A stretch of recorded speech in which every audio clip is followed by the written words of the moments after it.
Where is Sam? He's not bang on time today. Good morning, everybody.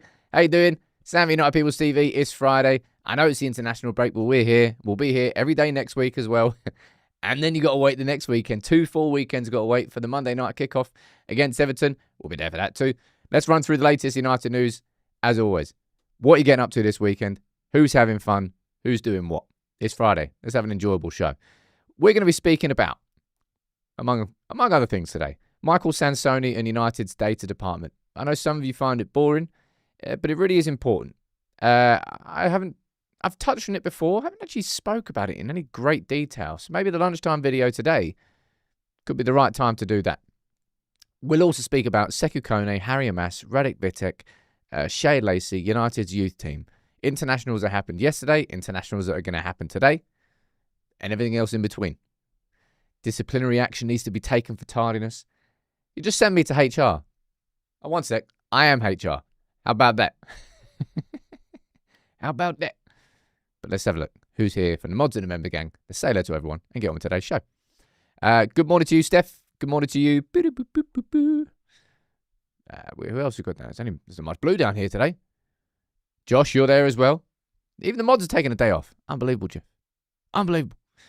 Juicy, we've got Keith, we've got Dean. Have we got Keith? No, Keith down there. We've got Vince, got David, Innes, Lyle. Some non-members, we've got Siraj. We've got Loki. We've got Silent Ronin, Philip, and Siegs. Good morning to everyone. Yes, more Sonic Internationals. I think it's from next season, isn't it? Next season, there's only 2 international breaks. They're finally changing it. So right now, there's one in September, October, and November. From next season, I don't know which one goes, but 3 become 2. And I think the second one's just a little bit longer. I think that's what happens. Would it be a good thing? We all get bored of international breaks. And there just doesn't need to be that many. Now, let's have a look at who played yesterday and any talking points that we can take from it as United fans. Azerbaijan, Iceland's the big one. France, they qualify for the World Cup. Armenia, Hungary, no one cares. Ireland spanking Portugal 2-0.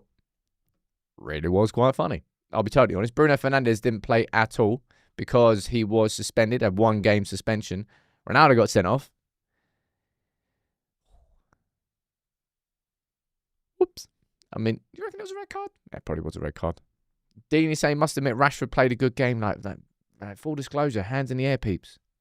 I didn't watch the England game. I can't tell you the last time I watched an England game. I wonder what it is. Like even though United are only playing once a week, I still don't have any more drive to watch any international games. I just can't do it. I only really watch England in the tournaments. I get bang up for it when England are in tournaments. But like Elliot Anderson, I was reading all the reviews and I watched some highlights. Elliot Anderson had another decent game. Morgan Rogers starting? I think he did. Anyway, I'll be at Portugal 2-0. And Bruno Fernandes didn't feature, as I said. He had a 1-game suspension. Down here, Norway spanked Estonia. Looks like they're going to the World Cup. Italy, they're going to the World Cup too. Outdoor Albania. Boring. Now, this is a talking point, right? This is a talking point. Cameroon lost to Congo, and it now means that Mr. Brian Mbeumo has the summer off because Cameroon are not going to the World Cup. Obviously, from his perspective, he'll be devastated about that. From our perspective as selfish United fans, it will be good to see Brian Mbeumo get a full summer off. But on top of that, 2 things actually. Number 1, good and the bad. Bad, not going to the World Cup. Good. He was named PFA Player of the Month. He had an absolute clean sweep in October. What was that? PFA Player of the Month, Premier League Player of the Month, Manchester United's Player of the Month. I think it was a full house from him. But then also, as well as Mbeumo not going to the World Cup, Baleba's not going to the World Cup. Now, I know that there has been, and I'll be honest, I think at this stage, I think it's completely reasonable, and you probably should, I'll be honest, have some questions and ask about Baleba's form this season, because everything that has happened off the pitch has completely derailed his season so far. Now, we did a video covering Baleba's season, all right? And we spoke about the injuries that he had in pre-season and how that gave him a tough start. In terms of it was a slower start. Integration back into the team. But even for Cameroon yesterday, I thought this was an interesting one, right? There's Cameroon's lineup. Baleba starting there in midfield. And even for Cameroon, he's getting hooked at half-time. Off in the 46th minute.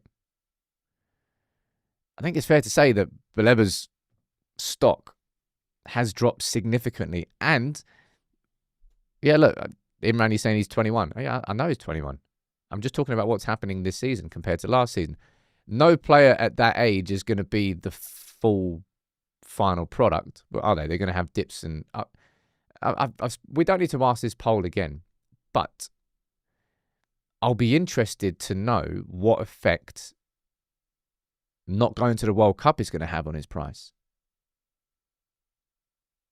Because if Brighton wanted 100+ million for him in the summer, because after the season that he had, it was kind of, I wouldn't say that was his peak value, but his value was certainly higher than it is now. Everything that's happened this season, I don't think has helped Brighton in negotiations. And now that Cameroon aren't in the World Cup, that also takes more leverage away from Brighton. So Brighton are kind of consistently losing leverage over anything to do with Baleba. Somebody who United wanted in the summer, right? We did our data read, we did everything in terms of the research, the scouting, and we identified Baleba. Because if we could have afforded him in the summer, we would have signed him. I think my question to you is, do you think that United shouldn't look at Baleba at all now? Or do you just feel it's like for example, you might, and lots of clubs do this, like a player who is struggling at one club doesn't make him an awful footballer. It's whether or not you've got full belief that that footballer coming to your club will then see his form, go in the opposite direction and improve. I wonder whether United have completely changed their mind from where we were in August after everything that's happened since. Because right now what you're looking at is form, right? And we all know that football players up and down, that happens all the time. Interesting one.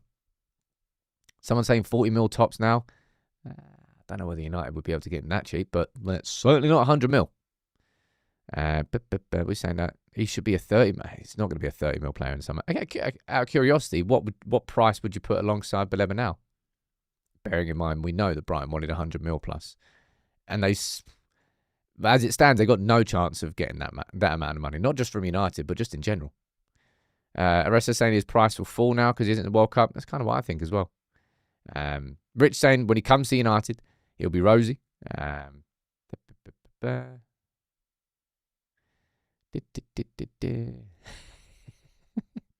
think someone said that to me before. I'm not allowed to say the word if I'm being honest. Is that a trap? Is that a thing? Apparently so. Jason, you think 30 mil. Siegs and ASIC, you're saying 60. Siraj saying 50 to 60. I think you're probably looking around the 50 to 60 mark. Well, 50-ish. But he's not going to the World Cup. So I think the point I'm trying to make is that Brighton are losing leverage and continuing to lose leverage with Baleba. I wouldn't say his stock is disappearing. But it's fair to say that everything that happened in the summer distracted him. Understandably. When United knock, 99% of people open the door. And Baleba opened the door. Brighton didn't. So he's been massively distracted and, yeah, he's not been the same this season so far. It could all change in the second half of the season. Let's move on. But I'm going to continue following in the same way that we've done our first 3 videos looking at Baleba, Anderson and Wharton's seasons. We'll probably do a follow-up one. I'm guessing around maybe February, March time. We'll do a follow-up. And then, obviously, we'll have our we'll then know exactly where we stand come the end of the season. That's the idea of doing those. Yeah, we might do follow-ups on João Gomez and Alex Scott. I'm predicting that Alex Scott gets linked to United at some point in the next month or so. Just in the same way that we've been linked with João Gomez, I think United are probably just doing a who's who of what midfielders are available in the Premier League. Now, I covered the João Gomez top level this week. I did it yesterday, day before. No, yesterday was Harry Mass, day before. Don't know whether I want to do a full look at his season so far just yet. We're doing Angelo Stiller, and I'd like to do Boadi next from Lille. But we probably will take a look at João Gomez too. This is a series we're going to be running every single week here on United People's TV. I'm really, really glad we started this series because I think it offers genuine insight, and it should mean that by the time the summer comes around, anybody who's watched those videos will actually have more of an understanding of how that player's actually played this season, rather than, I suppose, just having the ability to go and watch a compilation video on YouTube, which will tell you some parts of it, but won't tell you everything, which is, hey, I'm not saying that these videos will tell you everything, but it's supposed to give you a far deeper summary of that player's season, both good and bad, which I don't think the highlights videos can really do. What are you saying down here? Someone saying, Sydney, you're saying my theory is that when United are being linked to buying so many African players when they have to play for their countries during AFCON. I'm not sure that's got to do with... That's not got anything to do with AFCON this year, because we wouldn't sign anybody. Richie saying, is there anyone in the Championship we should be looking at? Well, Hayden Hackney is the one that's... I actually don't know how he's been getting on at Middlesbrough. I tell you what, the reaction from Middlesbrough fans has been interesting. They are pissed at Rob Edwards. That's such a weird... I mean, it must be money, right? I know this is a little bit of a random segue. But like Rob Edwards, got relegated with Luton, went to Middlesbrough, has put Middlesbrough in a very strong position. Now, Wolves have sacked their... Sod knows how many managers they've had, but they've sacked their manager. They're rock bottom of the Premier League. Like, Wolves are going down. It would be an absolute miracle if Wolves didn't go down. So why would Rob Edwards leave a club where he's on the up in the Championship and has prospects of playing in the Premier League next season to join Wolves, who are 90% plus likely to go down? It's just a strange thing, isn't it? It must be money. I think he said, don't know, must be money. Odd one. Anyway, speaking of odd, you see this yesterday? I remember I bought this, me and Susie, my partner. Looked like canvases you're supposed to paint yourself. Robert, he's an ex-Wolves player. Yeah, I didn't know that. Either way, I think it's a bit odd. Ahmad drawing like he's properly in year 4 there. I remember drawing feet like that.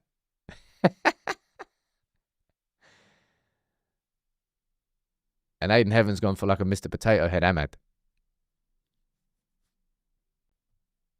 Drawing's not their forte. I used to love art. Can't remember what year I did art up until. I was always good.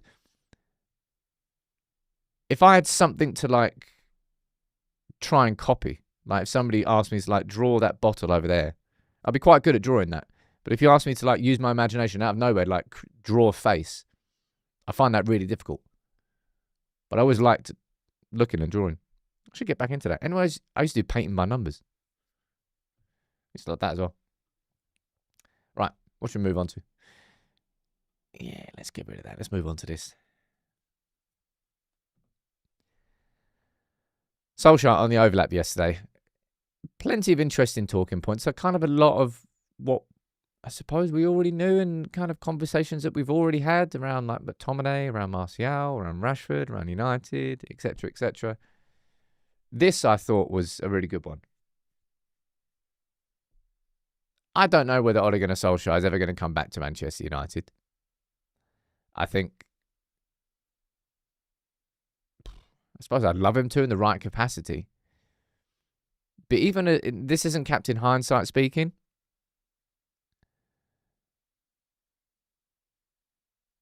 You kind of always... did I always feel that Solskjaer would have been a better sporting director for United than he would have been a manager? I don't know, but I know he'd be a bloody good sporting director in terms of leading the actual identity of the club. To be a sporting director these days, like, it's far, far more than just about knowing the culture and the club and like the fundamentals and what's important. Like, Jason Wilcox explained what he does on a day-to-day basis and like how many people look to Jason Wilcox, because that's what a sporting director is. Like, it's the same as director of football. Yeah, I don't think he'll be back at the club. Do love him though. I think that was easily the most painful one for me post Fergie.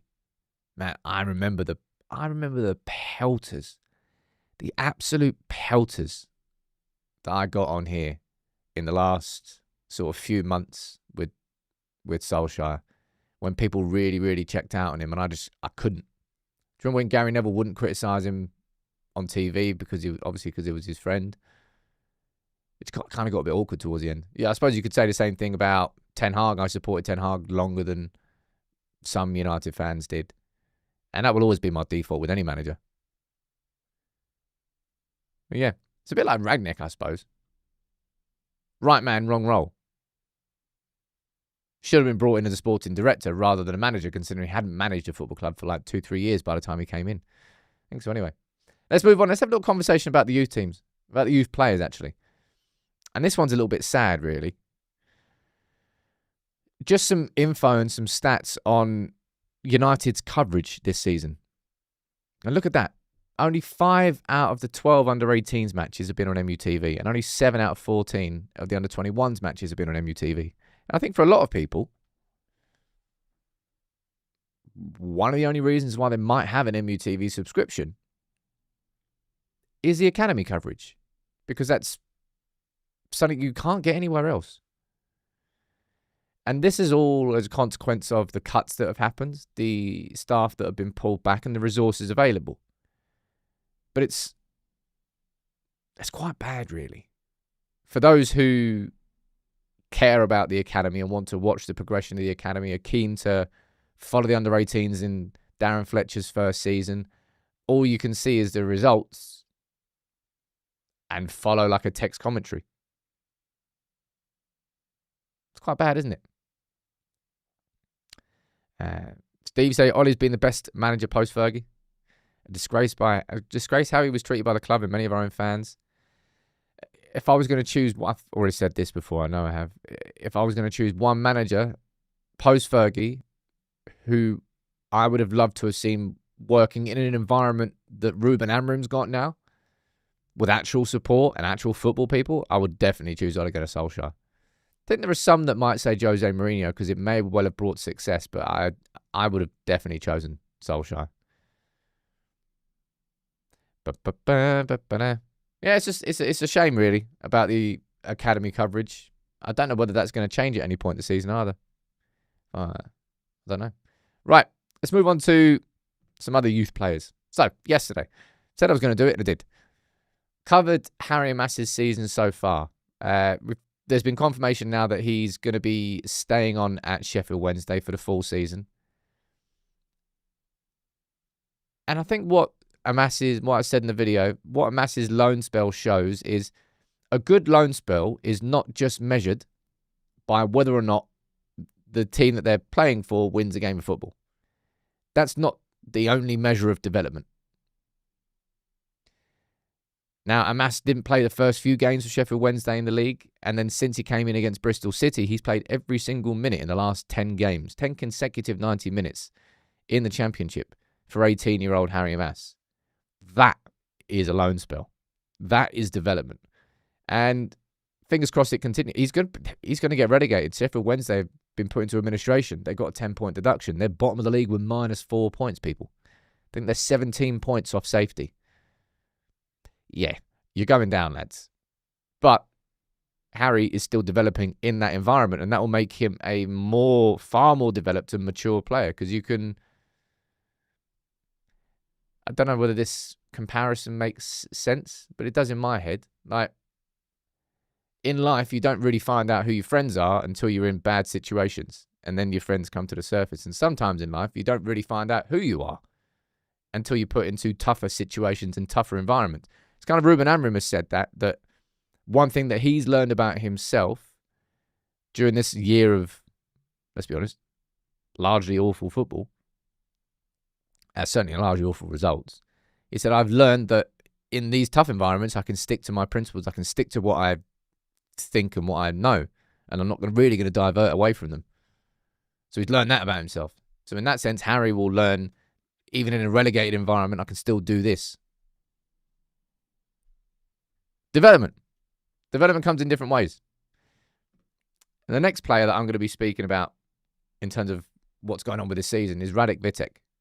This is why I wanted to split the videos out, because I thought there was definitely going to be... I thought Harry Mass and Radek Vitek deserved their own conversations. I think there's a real possibility that next season our two goalkeepers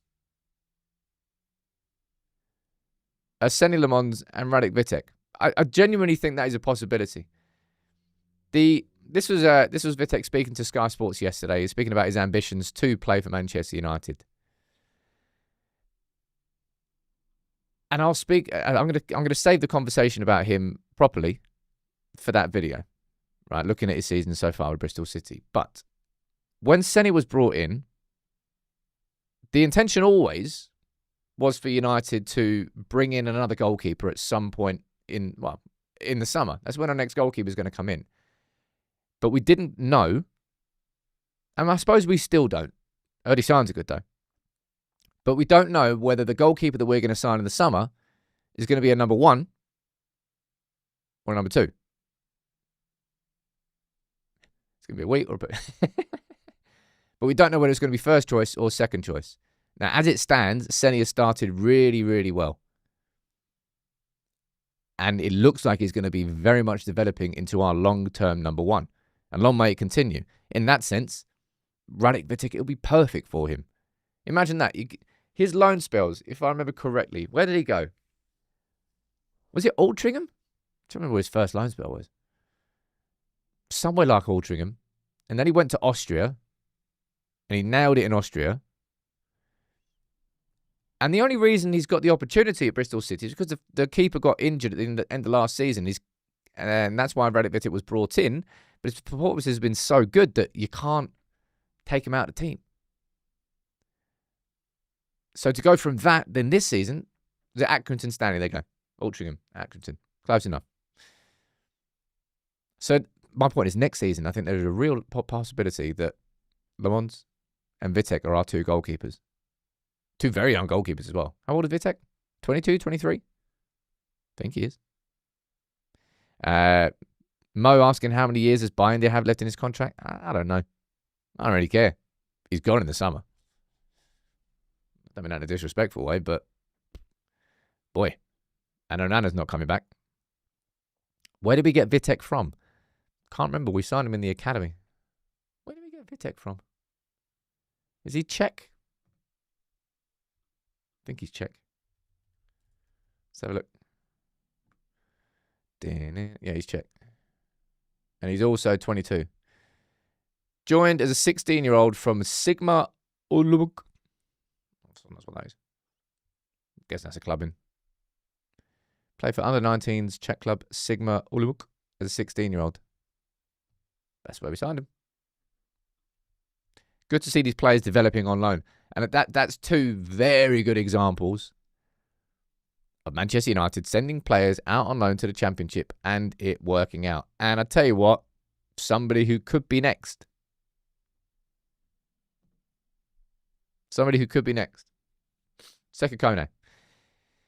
Now, this is coming from Christian Mofzel, which he's a pretty good source out in Germany. I'm not really sure why he would have the first knock on this. I have no idea, but it's certainly a conversation to be had.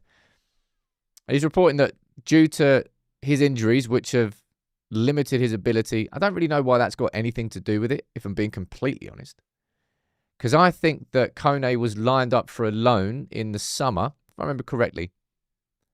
He was lined up for a loan in the summer, but it's not that Amorim blocked it, but United encouraged him to stay because they felt that the pathway at the football club probably meant that he had an opportunity this season to break into the first team environment, hence stay at the club. Then, of course, he got that big injury, fractured his eye socket, missed 2-3 months. And therefore, his opportunities have gone much further back. So therefore, bring him a loan spell. I don't think there's going to be... There might be like anomalies in United's academy, but they're going to be anomalies. I would pretty much want a strong loan spell for every single academy player. I think it's like a rite of passage. As I said, it doesn't apply to every single one of them. There might be some anomalies that just players who, oh my God, somehow they're ready. Like Cobby, for example. Not every single youth player needs a loan spell, but the overwhelming majority of them do. And Harry Mass is going to be a significantly better player because of that loan spell at Sheffield Wednesday. Radek Vitek is going to be a significantly better player because of that loan spell at Bristol City. And it feels like Sekou Kone could really benefit from that loan because that, unfortunately, the injury has knocked him back. What do you think? So say Sekou Kone goes out on loan in January. Do you think that there would be a championship club that he would move to, or is that a little bit too high for him at this moment in time? Would it be a championship loan? Maybe Middlesbrough. No, not Middlesbrough. Why am I saying Middlesbrough for? Sheffield Wednesday. I imagine that, I'm seeing reports linking Gabriel Bianchetti to Sheffield Wednesday as well, after what's gone on with Harry Mass. I think that's a good, and again, I think that's a good thing. Like United had, if you want to go really far back, United used to have a relationship with Royal Antwerp in Belgium, where we would send our young players out on loan there quite regularly. Because we just had a partnership with them. We just worked with them. Now, it would be great if United sort of established that. Well, Sheffield Wednesday are going to get relegated this season anyway, so it's not exactly going to be a long-standing relationship in the Championship. But it would be good if United had that sort of relationship with a club in the Championship, and we sent players out on loan to them, and they thrived there, and they played there. Someone saying West Brom. Well, Toby Collier's at West Brom. Obviously, we sent Ahmad to Sunderland before. We sent Twenzebe to Villa. And we've got Radek Vitek at Bristol, so we've had some. Gabriel Bianchetti back to Cardiff for a loan. I don't know what Cardiff's situation is in terms of strikers, but I know that if he went to Sheffield Wednesday, he'd be playing. Simpson, Gibson, Campbell, Dong. Do you remember Marnik Vermael? I remember him. Spelled his surname Vermijl. That was back in the... Is that when we had Isaac Hansen-Aaron in the team as well? Anyway, I do think this would be a good thing for Sekou Kone. Because of the injury, it's kind of just knocked back his progress. And unfortunately, that's what happens in football. Like, opportunities for others sometimes come through injuries. And sometimes opportunities are blocked by injuries. And how's that for a segue? Speaking about opportunities that have been, I wouldn't say blocked for Shay Lacey, but they've been delayed. Slowed down significantly. It's good to see just more good news about him. So this season so far, he's trained with Manchester United's first team on multiple occasions. He's trained with England's first team once. He's featured for the under-18s. He's featured for the under-21s. He's scoring goals. He's having a good season. He's staying injury-free. And now he's getting a real look in under Lee Carsley for the England under-21s. And you can say what you want about Lee Carsley as England manager in his little caretaker bit, but he's been a fantastic manager for England's under-21s. Didn't they win the Euros under him? I think they did. Elliot Anderson was part of that. Alex Scott was... There's been a lot of good football played by England's under-21s, and it'll be good to see if Shay Lacey can go into that environment. Has he played for the under-21s much? Or has he played for them at all? I don't know. But and keep that touch wood and all that, we're just hearing good news after good news about Shay Lacey this season. Like just new opportunities, new environments, developing, stepping up. And long may it continue, because that lad has had to deal with some really bad injuries for a couple of years, man. So it's good to see him with a smile on his face. Right, let's move on to speak about, well, actually, what we're saying in the chat. Jim Thwaites, yep. I like Jim Thwaites. People were clamouring for Iqbal and Savage to get debuts. I remember that. That was after the pre-season. They both looked all right. What's Iqbal done since? Who did we sell him to? Was it a Dutch team? Something like a mill. I think so. Right. You can see the title. I'm calling these Whiffy links. I don't know if that's even overstating what they are. Karim Adeyemi. Someone explain to me why there might be any sort of logic to getting linked with Adeyemi. I swear, if anybody comes in the comments and tells me that you're going to play him a wing back, I'm going to slap you. I'm not actually going to slap you. It's just, I don't know, more than the chat. I suppose you could, Utrecht, that was it, FC Utrecht. Thank you very much, Dan. João Gomez, I think there's a logic, there's a pathway, there's an understanding that United could take advantage of if Wolves go down. We could sign a midfielder who's Premier League proven. Yeah, I can understand that. Like Adeyemi. No, we don't even really play with proper wingers. You could force him into a wing-back position, but then you same sort of thing as playing Jeremy Frimpong there. Opportunity buy? I don't know. I mean, where does he even play? Is he a winger? Is he a striker? I don't actually know.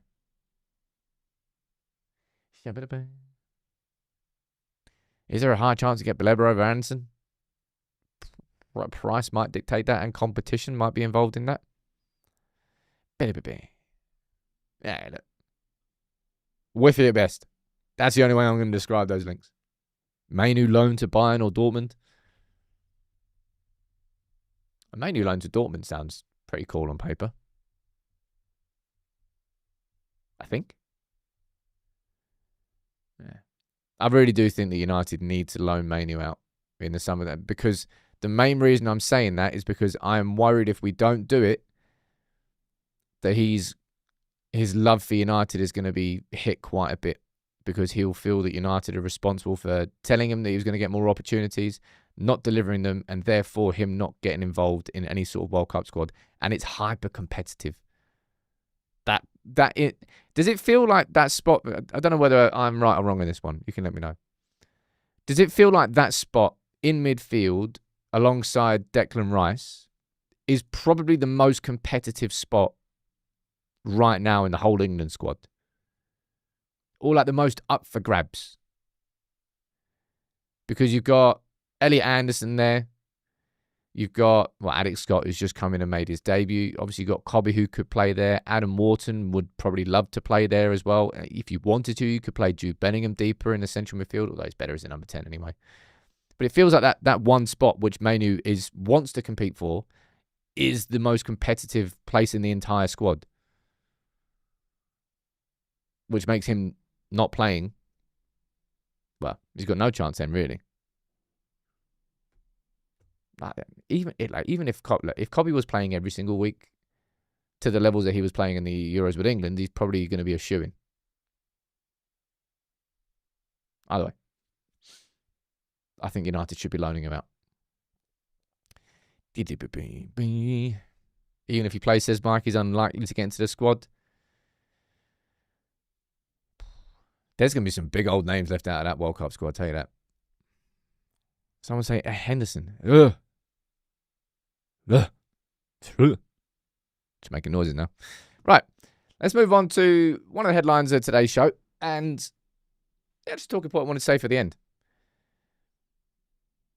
As I said, there might be some of you that find this, I don't know why I always say this, but it feels like it, that some United fans find the conversation around data boring.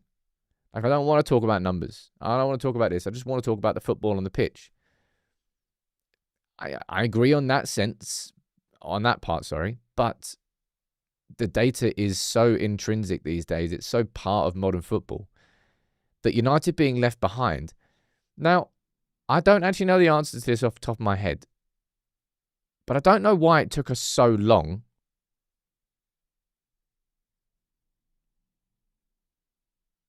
to build a data department. I really, really don't. Michael Sansoni, right? So this is from the BBC. It's from Simon Stone. And he's speaking about Michael Sansoni. If you don't know who he is, we brought him in from Mercedes in the summer. And nobody really knows exactly what goes on. Like there's no access to this data.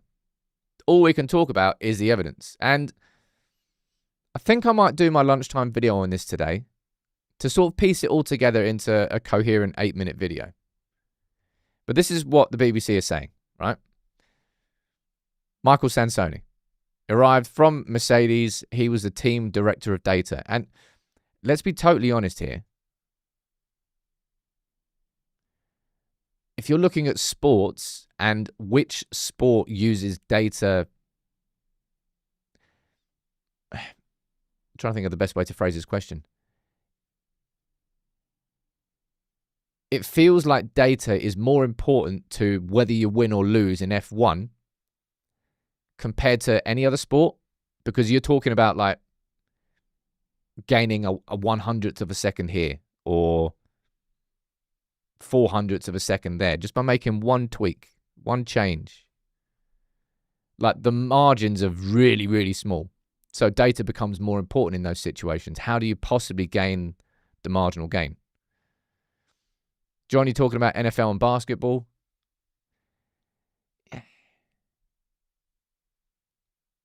It just feels like the margins in F1 are the smallest margins in elite sport. And whether you win or lose. Hence why I think the data in those environments probably, I'm not saying it's not important in NFL and basketball, but it made sense to bring in Michael. Of course, he's from Mercedes, Ineos and Mercedes. It's a little bit of cronyism, but also, at the same time, one of the best. You see down there, Sansoni's completely revamped United's data capabilities, which are now being used extensively across performance recruitment and training. And if you look at those three things, and I could separate these out into the video at lunchtime, what have United improved in performance? Well, we brought in Sam Erith as a new head of performance, and obviously that's linked to, do I think that United's lack of injuries this year is just down to one game a week? No, I think United have been improving. I can't exactly put my finger on what they've changed, but I can speak about it. We've definitely improved on the performance side of things, training side of things. It's about the right workloads. It's about the right training to do, about when to take the rests.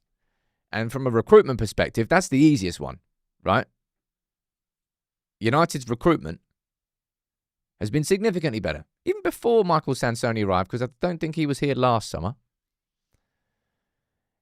And I think last summer, all the signings were pretty not not as successful, I think, as this summer was. Like Xerxes. Oh, I'm going to put Ugarte down as the signing that actually hasn't worked out. And Xerxes, I think, is unfortunate, but the strategy kind of shifted a little bit after we signed Xerxes. I think recruitment's the easiest place to say where United have had improvements. But we've definitely been making more improvements outside of that. And Sansoni is going to... I'm trying to remember the name. I can't remember the name off the top of my head. Who United brought in before to effectively build the data department. So he was the man who came in and created the infrastructure. Didn't really have any links to sports either. But he came in, set it all up. Then he left in the summer, and then Sansoni came in to an already established data department and has then taken it upwards. So there's two different stages of development, I suppose. But it's a good thing. And this is something that United have needed for so bloody long. I've been bored of saying it. And I think part of that lunchtime video definitely can be me speaking about Tony Bloom and Star Lizard. And if you don't know what Star Lizard is, it's the data company that Tony Bloom set up because he wanted to take gambling and try and make it as professional and clinical as trading and stockbroking. So, like, what lessons can you learn about patterns, etc.? I suppose it's like organised betting. That's probably not the right way to use it. Right word to describe it. Anyway, Star Lizard is complete secret. No one else has the data pools that they do, and it's been instrumental in Brighton's success in finding players. Yeah, Brian, you can talk about Moneyball down there. It's just a different way, and a modern way to approach things and to minimize risks where possible. That's what it's there for. As I said, it might be something that some United fans find not particularly interesting because it's not the football itself, but it all links, it all interweaves. And getting the data right as well is going to be a big way that we start identifying these players, like Christian Orozco, for example, or Diego Leon. Sekou Kone, I suppose you can a little bit involved in this conversation, but finding like Brighton, and I always go back to it, but it's the perfect pathway when Brighton signed Caicedo, then sold Caicedo, then signed Baleba. Dominic Jordan, that's who it was. Thank you very much. Yeah. Anyway, I think I might do a lunchtime video on it today. King Cantona is saying, imagine how much we changed after Ineos entered. It's only the beginning. Mate, I think it is massively still kind of underplayed by all of us, really, because we're kind of a bit bored of it all. But like just how much change there has been in this last like 18 months.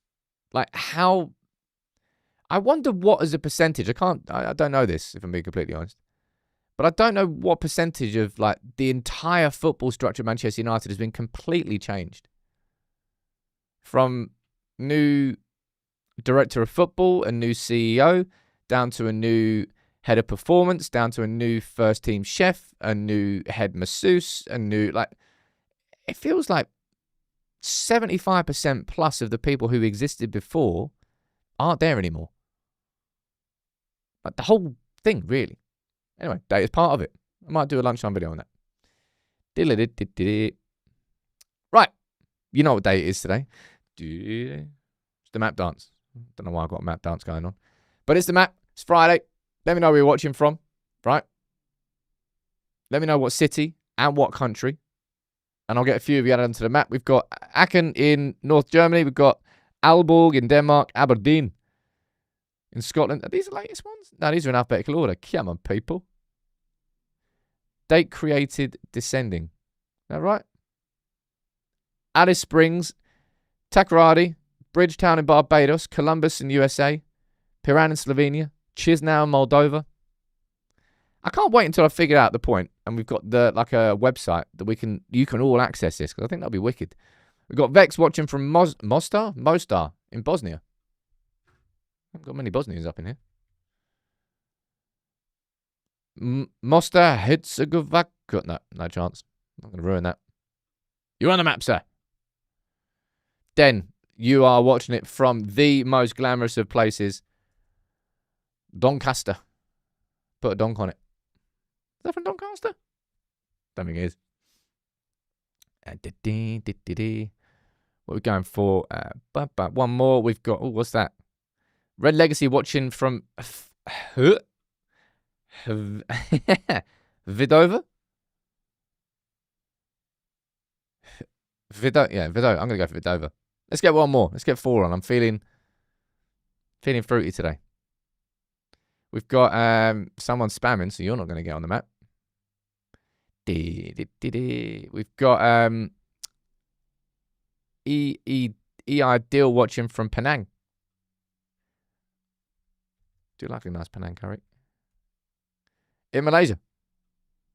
I haven't had curry in bloody ages. Of any variety, if I'm being completely honest. Ladies and gents, thank you all for a wonderful week. I know it's international break. I know it's frustrating. And I tell you what, we're going to be here for a little while longer because we can have a full week and it's Friday next week. And then we still got the whole weekend and then Monday to wait. So we've still got around about 10 days. I'm going to try my best to keep making videos which I feel are worthy of you watching them. Yesterday we did one on Harry and Mass. Lunchtime today, I think I might do it on data and just go into it in a little bit more detail. Explain where the improvements have actually been visibly seen by us, like the evidence that we've got that things are improving. I hope you have a fantastic weekend. It's looking mega moist up in the UK today. Mega. All right. Take it easy, everybody. Have a cracking weekend. There's no news on a sleeve sponsor yet, Alex. I think what we're going to be looking at is a new sleeve sponsor, new training ground kit sponsor. I think we should be sponsoring Carrington as well. We'll find out about that. Take it easy, peeps. Much love.